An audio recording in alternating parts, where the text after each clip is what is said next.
Hello everyone, welcome back to my channel. How are you guys doing today? I hope you guys are doing well. So today I'll be checking out this video and it's titled 6 things that are common in Germany but don't exist in the USA. You guys, I'm excited for this, and without much ado, let's see what this is all about. I'm currently at home in Germany at my parents' place, and I noticed 5 interesting things that are totally common here, but not in the US.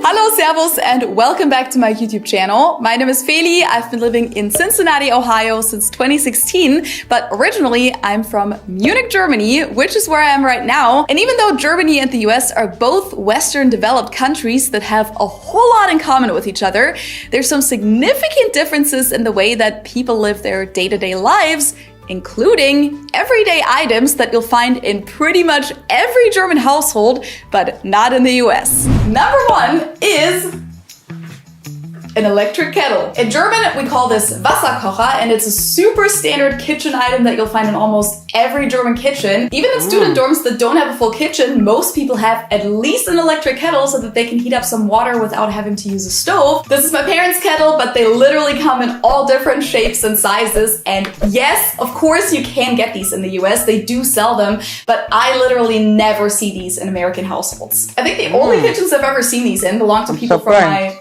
German bubble in the US, so fellow Germans, people who had been to Germany before, people who were studying German, etc. They're mostly used for making beverages, such as tea. In the US, a lot of people make tea by heating up their water in the microwave, which was completely unheard of for me when I first moved there. Or some people just use a regular kettle on the stove, which just takes a lot longer than using an electric kettle. So I've always wondered why the US, of all places, the land of convenience, hasn't really adopted the electric kettle. Especially among students, I've always found this surprising. I've lived with a lot of roommates over the years, all college students. I think it was over 20 different roommates in 4 different places, and not a single one of them had an electric kettle, even though it would have come in super handy for a lot of them. Besides tea, another very common use for the kettle here is to make coffee, drip coffee. Which brings me right to item number 2. These things. In German, I think they're officially called Filterhalter, but I'm not quite sure what you would call them in English. Amazon calls them drip coffee filter cone, pour over coffee maker, or coffee dripper. But either way, this is how a lot of Germans, especially in single households, make their coffee in the morning. You boil your water in the kettle, place your coffee dripper on a mug, add a coffee filter, put on your coffee grounds, and then pour the boiling water over it and let it drip. Again, yes, I know that these exist in the US. Ben said they're kind of a hipster thing, but I just don't remember ever seeing these in someone's kitchen. I feel like most people either have a full-on coffee maker for drip coffee, so they put the coffee filter into the coffee maker instead of something like this, or they have a French press or a Keurig or something like that. But I haven't seen your typical German 1-cup drip coffee in the US. You guys, what are your thoughts on this video? Until she mentioned it, I have never taken note of Americans not using electric kettles. I have watched a lot of American videos, and not for once have I seen them using electric kettles. Not for once have I seen them using electric kettles, especially the student who really need it so much, because they need to make that quick tea in the morning before they go to class. And about the coffee filter, I have never seen Americans using that again. The only places I have seen them using coffee filters is when I watch Asian videos. I am very familiar with them using coffee filters, but let me know if Americans use it. Although I haven't seen it, I haven't come across anyone that uses it. Leave your thought in the comment section down below. Let me know what you think about this video. Do you think Americans use coffee filter and electric kettle? I would love to hear your thoughts on this particular one, and let's continue watching, you guys. Okay, I promise we'll move out of the kitchen in a second, but there's one last kitchen item that you never see in the US, and it's this fancy looking thing here, a soda stream. Germans love sparkling water. When you ask for water here, you'll often get sparkling water as the default. I think it's just because most Germans find it more refreshing than still water. And they also love to make Schorle with it, so spritzer. Whether that's juice spritzer like Apfelschorle, where we mix apple juice with sparkling water, or even wine spritzer, Weinschorle, this is most definitely the #1 most popular beverage in Germany. That's why many Germans buy bottles on bottles of water at the store every week, but some also just make their sparkling water at home with a soda stream. You just fill up your bottle with tap water, put it in, and then press the button until it's sparkling. Until it farts.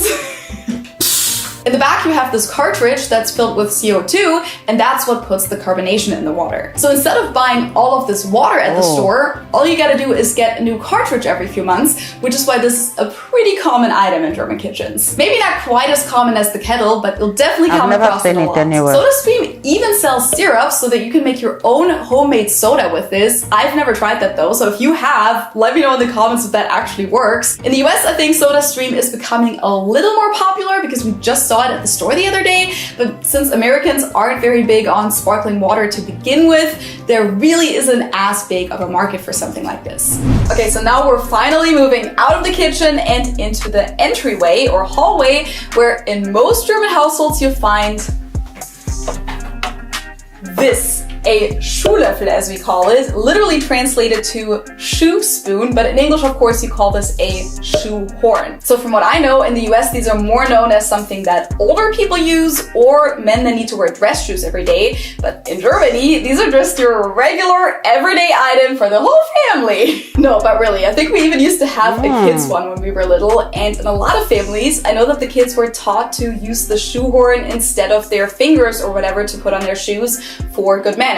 I will say I personally don't use a shoehorn, and I never really have except for when I was a child, but I also don't drink coffee and prefer still water over sparkling water, so I mean, am I even German? So I don't think every German uses this thing, but I would say that most households here at least have a shoehorn available at the entrance in case it's needed, even if it's just one of these short ones. But for pros, of course, they'll have these really long ones where you don't even have to bend down anymore.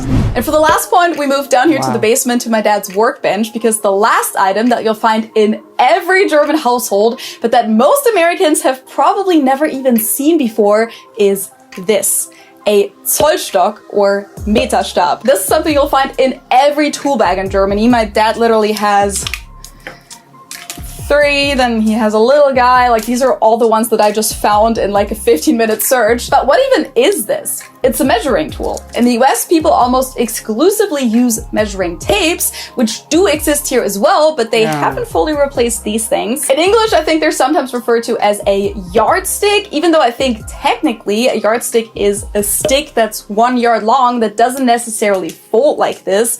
On Amazon, they're sold as a folding wood ruler, and I would know because at hardware stores like Home Depot, you can't really find these in the US, so I ordered one on Amazon because I find these really practical, especially if you just want to measure the height of something really quick. You can just do it like this, or you want to measure something by yourself and you want to make sure that it's straight, sideways. You don't need a second person to hold it up for you. There have been a few situations in the last couple of years where we had contractors over at our house in the US to give us a quote, and they didn't have their tape measure on them, so I would just hand them this, and they look at it so confused because these are so uncommon in the US. What are some other things that we have here in Germany that simply don't exist in the US, or vice versa? Let me know in the comments below, and also let me know what other videos you want us to film while we're here in Germany, even though we won't have that much time because our group trip with 24 of you is starting next week, but we'll see what we can do. If you enjoyed this video, don't forget to subscribe. We're getting really close to that 500,000 subscribers mark. Also, definitely make sure to follow me on Instagram at Feli from Germany to see what we're up to while we're here. And with that, I hope I'll see you next time. Tschüss! Wow, you guys, what are your thoughts on this video? I love the last item that she showed on this video. I love the stick tape that she showed at the end of this video. It looks so sturdy.